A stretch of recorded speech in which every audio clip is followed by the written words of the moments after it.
लोकनेते स्वर्गीय गोपीनाथरावजी मुंडे साहेबांच्या जीवनचरित्राचा मागील 6 व्हिडिओच्या माध्यमातून आपण आढावा घेतलेला आहे आणि त्यामध्ये मी आपल्याला सांगितलं की समाजसुधारकांची परंपरा, फुले शाहू आंबेडकरांची परंपरा पुढे घेऊन जाण्याचं काम गोपीनाथरावजींनी आपल्या आयुष्यामध्ये केलं. याही गोष्टीचा आपण विचार त्या निमित्तानं पाहिलेला होता आणि हा विचार आपल्यासमोर मांडत असताना मी आपल्याला सांगितलं की त्यांनी सामान्य वंचितांच्या जीवनात उभारी आणण्यासाठी आपल्या जीवाची देखील अनेक वेळेस पर्वा केलेली नाही आहे. असं म्हणतात की पाशा पटेलांनी जेव्हा शेतकऱ्यांची प्रश्नांच्यासाठी महाराष्ट्रामध्ये शेतकऱ्यांची दिंडी काढलेली होती, त्यावेळेला त्या दिंडीमध्ये गोपीनाथरावजी स्वतः सम्मिलित झालेले होते, जेव्हा की त्यांच्या डोळ्याचं ऑपरेशन झालेलं होतं. डॉक्टरांनी त्यांना अशा प्रकारे प्रवास करायचं नका म्हणून सांगितलेलं असताना देखील त्यांनी तो प्रवास टाळलेला नाही आहे. सध्याचे केंद्रीय राज्यमंत्री डॉक्टर भागवत कराड सरांनी देखील एक अनुभव सांगितला. ते म्हणाले, अशाच पद्धतीनं यात्रेमध्ये गोपीनाथरावजी दिवसभर चालल्यामुळं त्यांना खूप ताप आली. मी डॉक्टर असल्यामुळं त्यांच्यावर उपचार करून त्यांना असं म्हणालो की साहेब, आता उद्यापासून तुम्हाला चालता येणार नाही, कारण तुमच्या अंगामध्ये खूप ताप आहे, कृपा करून तुम्ही आराम करा. एवढं म्हटल्यानंतर देखील साहेबांनी माझं ऐकलं नाही आणि ही जी काही त्यांची पदयात्रा होती ती त्यांनी पुढे तशीच कंटिन्यू सुरू ठेवली. म्हणजे जीवापेक्षा देखील सामान्य जनतेच्या प्रश्नांना अत्यंत महत्त्वाचं स्थान देणारे व्यक्तिमत्व म्हणून आपल्याला त्यांच्याकडं पाहावं लागेल. पाऊस पडत असेल तर पावसामध्ये काही जणांनी जर छत्री घ्या म्हटली तर साहेबांनी छत्रीही कधी वापरलेली नाही. धोधो पावसामध्ये भिजत साहेब अशा संघर्ष यात्रांच्यामध्ये सहभागी झालेले आपल्याला दिसून येतात. ऊस झोनबंदी उठवण्याचं काम गोपीनाथरावजींनी आपल्या आयुष्यामध्ये केलेलं आहे. रमाबाई आंबेडकर नगरामध्ये मुंबईला जेव्हा दंगल झाली, त्या दंगलीला भेट देण्यासाठी आणि तिथली परिस्थिती जाणून घेण्यासाठी साहेब निघाले. काही जणांनी त्यांना सांगितलं की अशा स्फोटक वातावरणामध्ये तुम्ही जाऊ नका, तरी परंतु ते म्हणाले की नाही, मला गेलं पाहिजे आणि तिथं काय झाले ते बघितलं पाहिजे. तर अशा ठिकाणी जाऊन वंचितांच्यावरती, बहुजनांच्यावरती, दलितांच्यावरती अन्याय झाला की साहेब अस्वस्थ व्हायचे आणि तशा ठिकाणी ते आवर्जून उपस्थित राहायचे. मला हाही प्रसंग मुद्दाम राहून गेला होता म्हणून इथं सांगणं महत्त्वाचं वाटतं. आष्टी या ठिकाणी पशूंच्यासाठी जो चारा डेपो लावलेला होता, तेथे साहेब गेले, नुसतं गेले नाहीत तर त्या चारा डेपोवरच साहेबांनी रात्रीचा मुक्काम देखील केलेला आहे. म्हणजे बघा शेतकऱ्यांच्याबद्दलची त्यांच्या अंतःकरणात असलेली तळमळ. खडसे साहेबांनी सांगितलं की आम्ही विदर्भामध्ये दौऱ्याला गेलो असताना विदर्भामध्ये रात्रीच्या अक्षरशः आम्ही रात्रभर गाडीमध्येच झोपलेलो आहोत. एवढा मोठा माणूस, परंतु त्यानं कसल्याही प्रकारचा विचार न करता गाडीमध्ये रात्रभर आराम केला आणि शेतकऱ्यांच्या प्रश्नांना पुढे घेऊन जाण्याचं काम त्यांनी केलेलं आपल्याला दिसून येतं. सहकाराच्या क्षेत्रामध्ये आपल्याला मी सांगितलं की पांगरी या ठिकाणी वैद्यनाथ सहकारी साखर कारखाना काढला.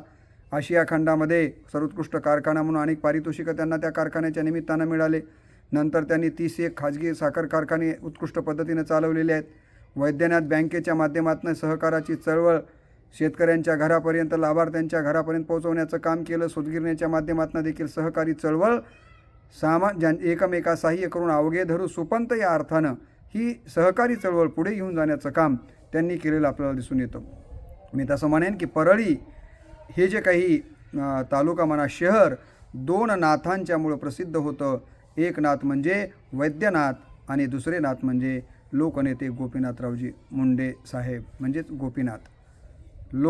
वैद्यनाथ आणि गोपीनाथ या 2 नाथांच्यामुळं परळी आपल्याला माहिती आहे की महाराष्ट्रातच नव्हे तर देशामध्ये प्रसिद्ध होती.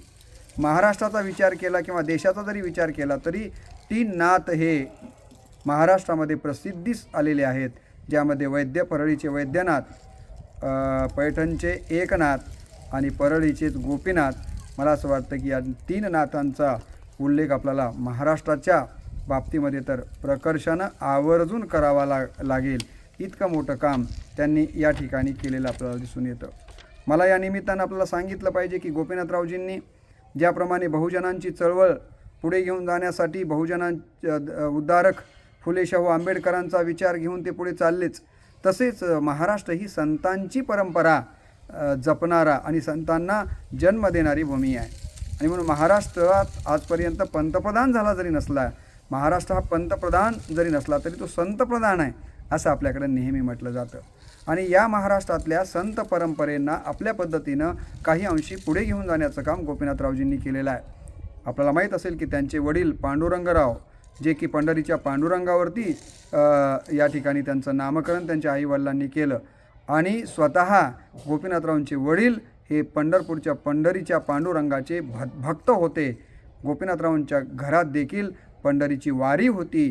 ते अनेक वेळेला वारीला जात असायचे.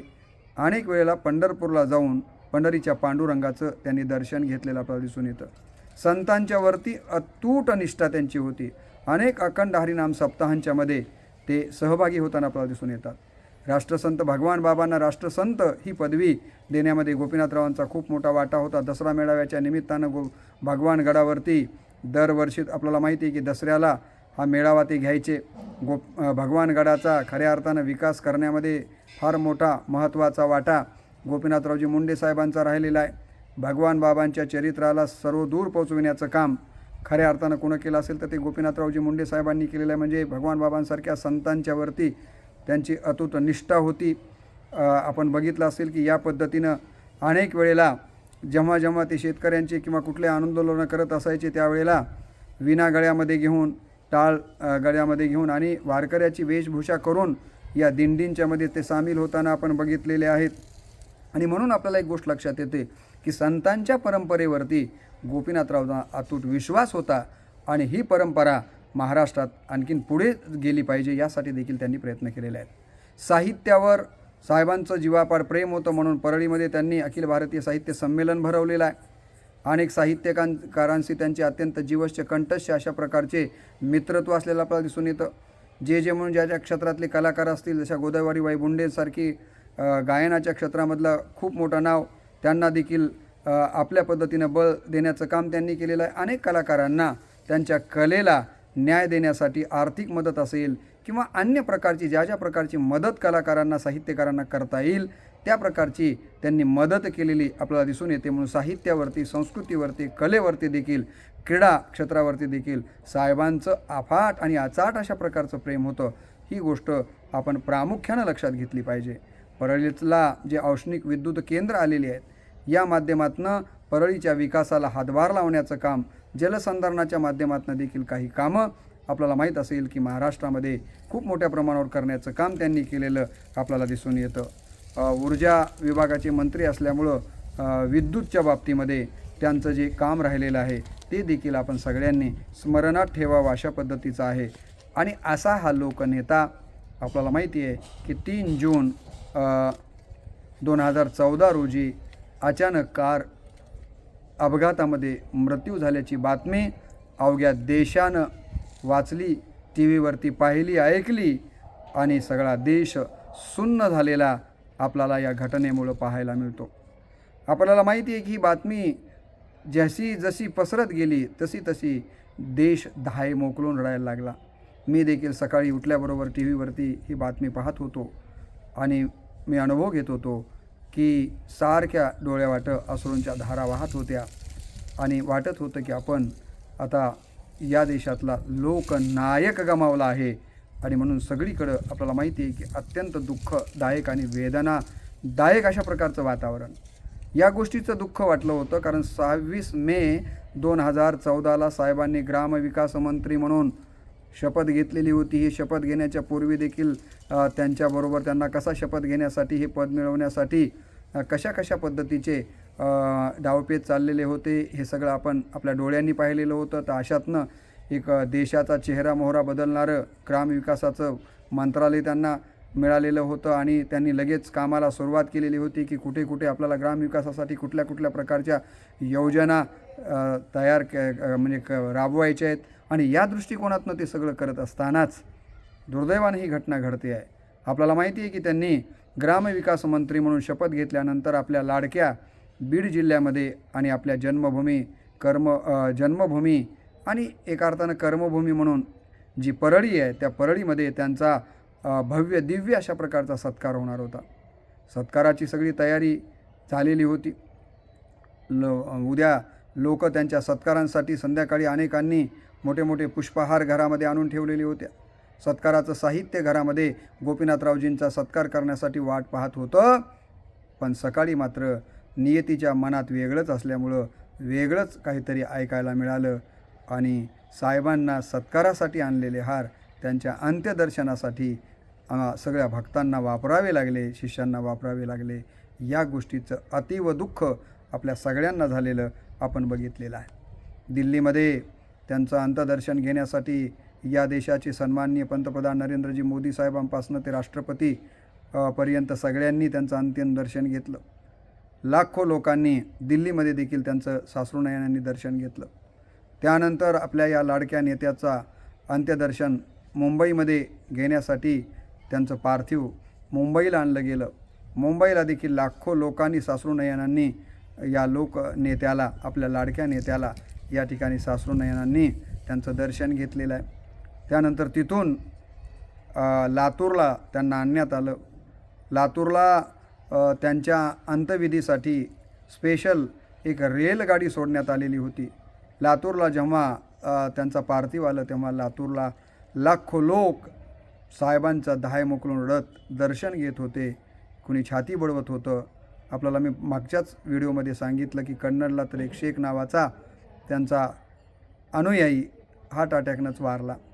अनेकांना काही कळतच नव्हतं की हे काय झालं आहे, आपण काय विचार केला होता आणि काय घडलं. अशा प्रकारची परिस्थिती निर्माण झाली.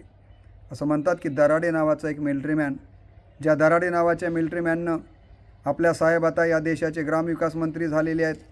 आता या देशामध्ये चांगले दिवस खेड्याचा विकास करण्यासाठी होणार आहेत. माझा साहेब या देशाचा गृहमंत्री झाला.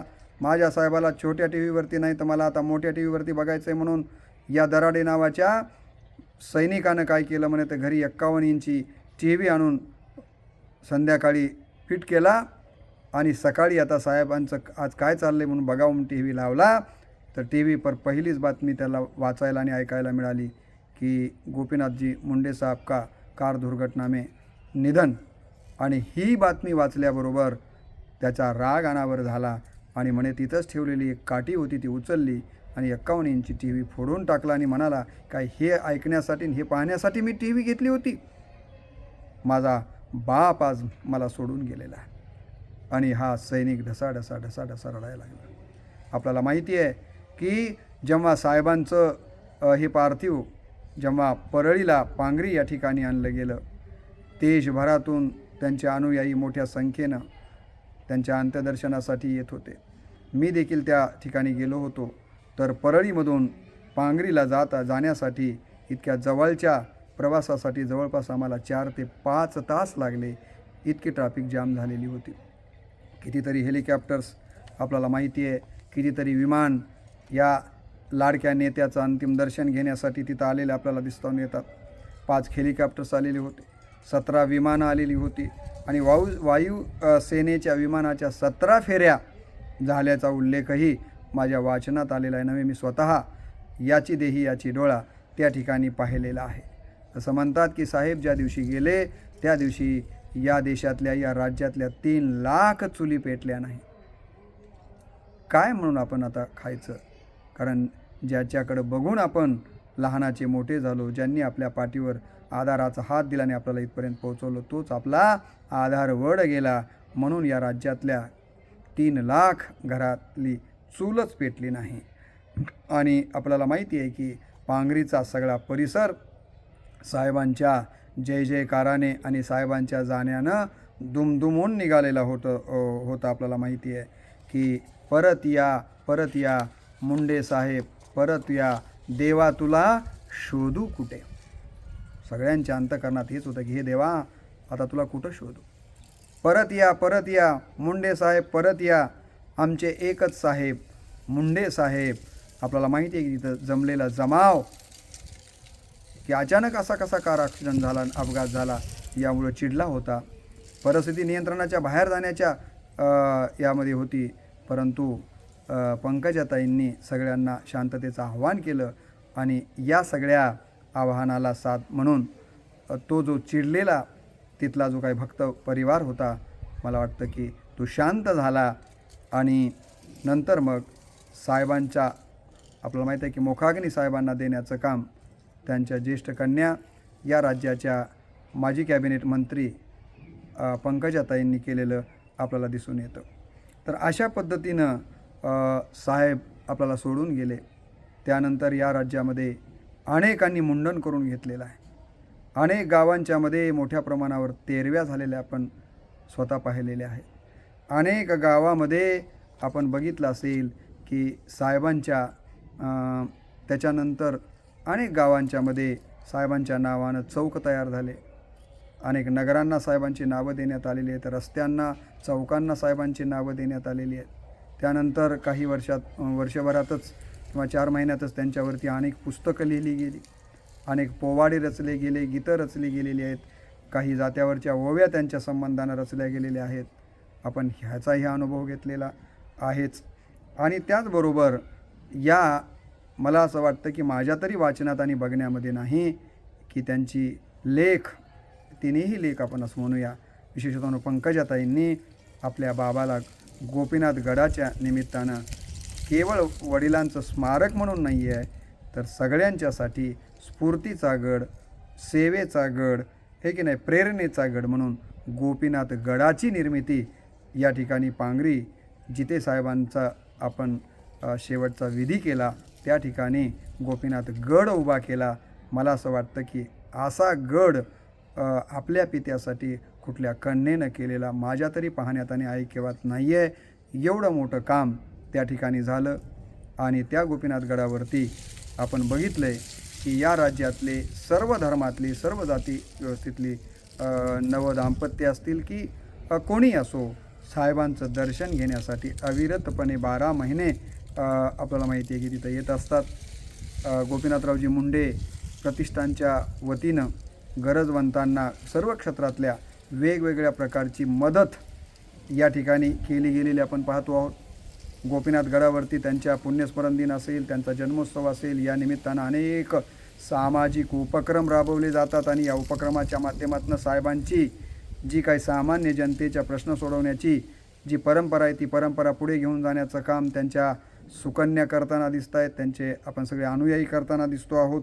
आणि साहेबांनी घेतलेला जो काही मंत्र आहे, तो मंत्र आजही आपण विसरलेलो नाही आहेत. साहेब म्हणत होते, उतणार नाही, मातणार नाही आणि घेतला वसा टाकणार नाही. साहेबांनी जसं आपल्या आयुष्यामध्ये कधीच स्वाभिमान सोडला नाही. मला असं वाटतं की ताईंनी देखील तो स्वाभिमान सोडला आहे असं आपल्याला दिसत नाही आहे. आणि म्हणून पुढे आपण पाहतो आहेत की या गोपीनाथ गडाचा विकास मोठ्या प्रमाणावर झालेला आपण पाहतो आहोत. केंद्र सरकारनं देखील साहेबांच्या कार्याचा गौरव म्हणून आपल्याला माहिती आहे की डाक विभागाच्या माध्यमातून त्यांच्यावरती डाक तिकीट काढलेलं आहे. महाराष्ट्र राज्यानं देखील गोपीनाथरावजी मुंडे शेतकरी अपघात विमा या प्रकारची योजना त्यांच्या नावानं सुरू केलेली आहे. औरंगाबादला त्यांच्या नावानं स्मारक करण्याची घोषणा देखील झालेली आहे, परंतु ते काम अपूर्ण आहे, ते पूर्ण झालेलं नाही आहे. या निमित्तानं तुम्ही आणि मी सगळ्यांनी शासनाला ही आठवण करून दिली पाहिजे की आपण जे जाहीर केलं आहे आणि सगळ्यांचं जे श्रद्धास्थान आहे त्या गोपीनाथरावजींचं स्मारक आपण औरंगाबादला केलं पाहिजे. या प्रकारचं देखील आठवण करणं गरजेचं आहे असं मला वाटतं.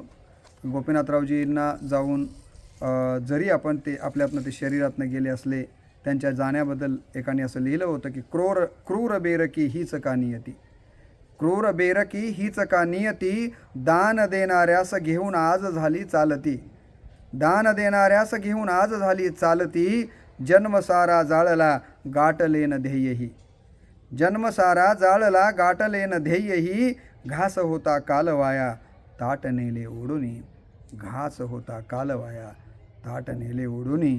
अशा प्रकारे त्यांच्याबद्दलच्या भावना या ठिकाणी व्यक्त झालेल्या आहेत. मी मागील आता या व्हिडिओसहित 7 व्हिडिओच्या माध्यमातून साहेबांच्या कार्यकर्तृत्वाचा जागर आपल्यासमोर मांडण्याचा प्रयत्न केला. या निमित्तानं मला एवढंच म्हणायचं आहे की साहेबांचा जन्मदिवस हा आपल्या सगळ्यांच्यासाठी संकल्प दिन ठरला पाहिजे आणि या दिवशी आपण काही संकल्प निश्चितपणे केले पाहिजे. मी माझ्या राज्यातल्या, माझ्या देशातल्या वंचितांना, बहुजनांना शिक्षणापासून दूर जाऊ देणार नाही आहे. शिक्षणाची चळवळ मी पुढे घेऊन जाईन. शेतकऱ्यांना न्याय मिळवून देण्याचं काम मी करेन, अशा प्रकारचा संकल्प आपण केला पाहिजे. सर्वसामान्यांच्या विकासासाठी मी स्वतःला बांधून घेण्याचा संकल्प केला पाहिजे. जे काही उपेक्षित आहेत त्यांचं संघटन करण्याचा संकल्प जो गोपीनाथरावांनी करून तो पूर्णतेकडे घेऊन गेले, तशाच प्रकारचा संकल्प आजच्या दिनी आपण केला पाहिजे. सामाजिक समस्यांची जाण आपण समजून घेऊन त्या समस्या सोडवण्यासाठी प्रयत्न केला पाहिजे. व्यसनापासून आपल्याला दूर राहण्याचा संकल्प आपण केला पाहिजे.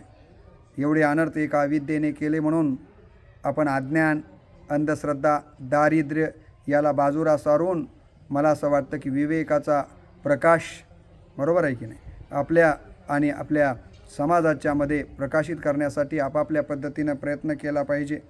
आणि त्याचबरोबर आपल्यामध्ये जर खेकडा प्रवृत्ती असेल, पुढे जात असणाऱ्या माणसाला मागं खेचण्याची, तर ती खेकडा वृत्ती प्रत्येकाने सोडली पाहिजे.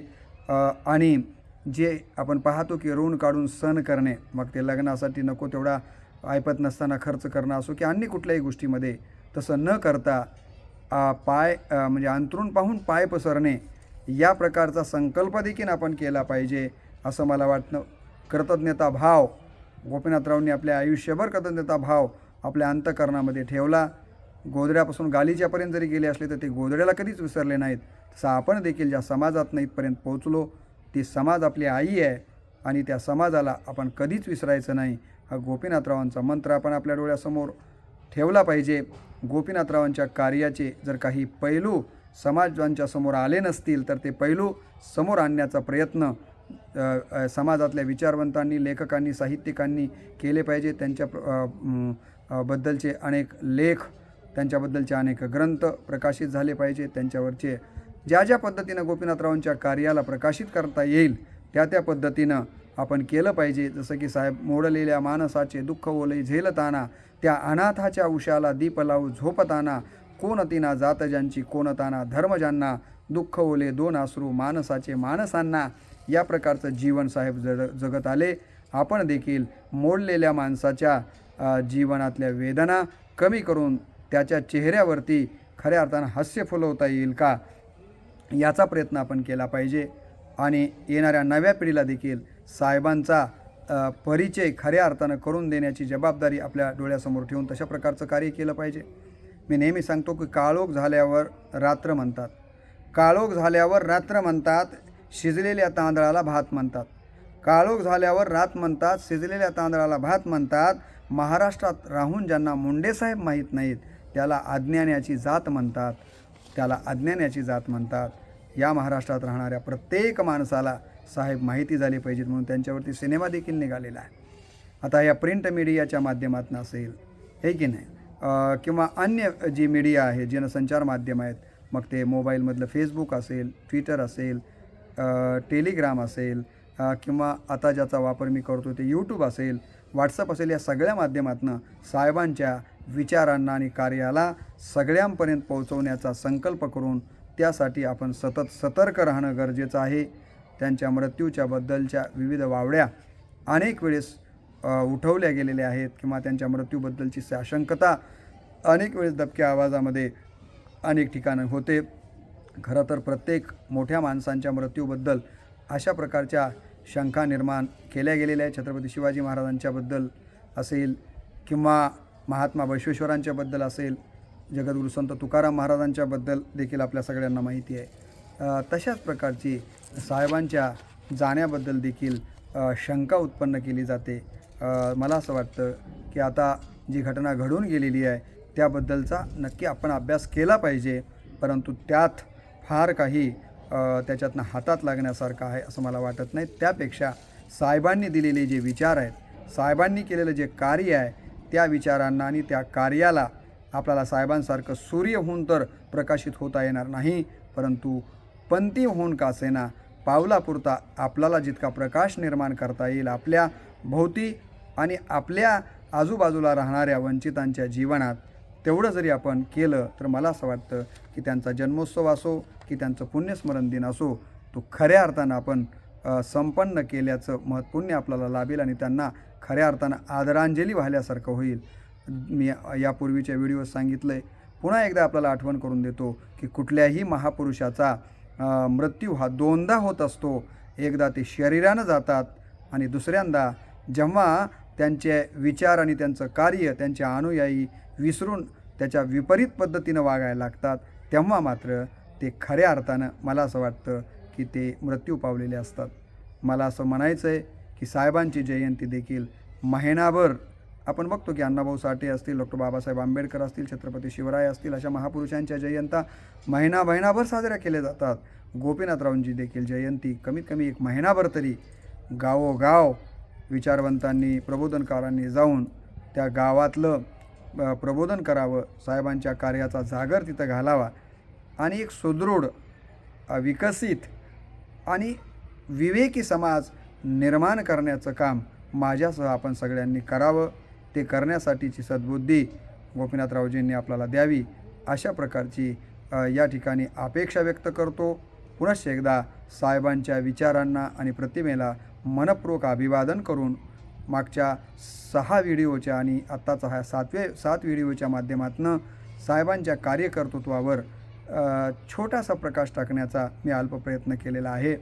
तो जर आपल्याला खरंच प्रयत्न आवडला असेल तर भगवान बाबांच्या चरित्रावरती, अन्य अनेक विषयांच्यावरती मला पुढे बोलण्याची इच्छा आहे, परंतु त्यासाठी आपला आशीर्वाद मला महत्त्वाचा वाटतो. त्यासाठी माझं इंग्रजीमध्ये रामकृष्ण बदने नावाचं जे यूट्यूब चॅनल आहे, त्या चॅनलला आपण सबस्क्राईब करावं. नुसतं सबस्क्राईब करून काही उपयोग नाही आहे. आपल्या प्रतिक्रिया त्या मला असं वाटतं की यूट्यूब चॅनलवरती जर कमेंट बॉक्समध्ये नोंदवल्यात तर मी कशा पद्धतीनं माझं मार्गक्रमण बोलण्याचं चालू आहे त्याचंही मला आत्मपरीक्षण करता येईल आणि त्यात काही पुढे सुधारणाही करता येतील. त्यासाठी आपण कमेंटही करावेत, असे व्हिडिओ आपण शेअर करावेत, लाईक करावेत, एवढ्या प्रकारची अपेक्षा आपल्याकडनं व्यक्त करतो. आणि मी प्राध्यापक डॉक्टर रामकृष्ण बदने, ग्रामीण कला, वाणिज्य व विज्ञान महाविद्यालय, वसंतनगर, तालुका मुखेड, जिल्हा नांदेड येथे हिंदी या विषयाचा प्राध्यापक म्हणून कार्यरत आहे. तर आपला आशीर्वाद असाच श्रोते मायबापांचा, कारण श्रोत्यांनाच माऊलींनी ज्ञानेश्वरीमध्ये प्रभू तुम्ही महेशाची ये मूर्ती असं म्हटलेलं आहे. खरं तर मला हे कार्य करण्याचं बळ जसं गोपीनाथरावांच्या कार्यानं दिलं, तसंच तुम्ही माझे व्हिडिओ श्रवण करता आहात. तुमचा आशीर्वाद मला श्रोत्यांचा लाभतो आहे. मी नेहमी सांगतो, अहो चंद्रकांतू द्रवता कीर होय, परी ते हातवटी चंद्रिके आहे, वक्ता तो वक्ताची नोहे श्रोत नेवीन. वक्ता किती जरी श्रेष्ठ असला आणि श्रोत्यांनी जर त्या वक्त्याच्या वक्तव्याकडे दुर्लक्ष केलं तर मला असं वाटतं की तो वक्ता काहीच करू शकत नाही आहे. म्हणून वक्त्याला वक्त म्हणून पुढे येण्यासाठी वक्तृत्वी अवधानाचा चारा असं माऊलीनं म्हटलेलं आहे. तेव्हा आपण अशाच प्रकारे अवधानाचा चारा माझ्या वक्तृत्वाला द्यावा, अशा प्रकारची मी विनंती करतो. वाग्यज्ञ मी मागच्या 7 व्हिडिओच्या माध्यमातून जो काही मांडलेला आहे त्या वाग्यज्ञाला देखील आपण सगळ्या श्रोतेरूपी विश्वात्मक देवांनी प्रसन्न होऊन कमेंटरूपी दान द्यावं, अशा प्रकारची आपल्या सगळ्याकडनं अपेक्षा व्यक्त करून, बालक बोले बोबडे बोली, का वाकुडावी चुका पाऊली, ते चोज करून घे माऊली रिजे जेवी, हे की नाही, किंवा जे काही माझ्या चुका झालेल्या असतील तर त्या ज्ञानेश्वर माऊलींच्याबद्दल जसं संत तुकाराम महाराज म्हणाले की बोलिले लेकुरे वेडे वाकुडे उत्तरे, करा क्षमा अपराध महाराज तुम्ही सिद्ध. या प्रकारे आपलंच एक लेकरू म्हणून काही चुका झाल्या असतील तर त्या माझ्या पदरात टाकाव्यात. जे काही चांगलं वाटलं असेल ते आपण घ्यावं, नुसतंच घेऊ नये, तर ते समाजामध्ये प्रसारित करण्याचं काम करावं. एवढ्याच प्रकारची प्रामाणिक आणि नम्र अपेक्षा आपल्याकडनं व्यक्त करून मी या ठिकाणी माझ्या वाणीला पूर्णविराम देतो. जय भगवान, जय गोपीनाथ, नमस्कार.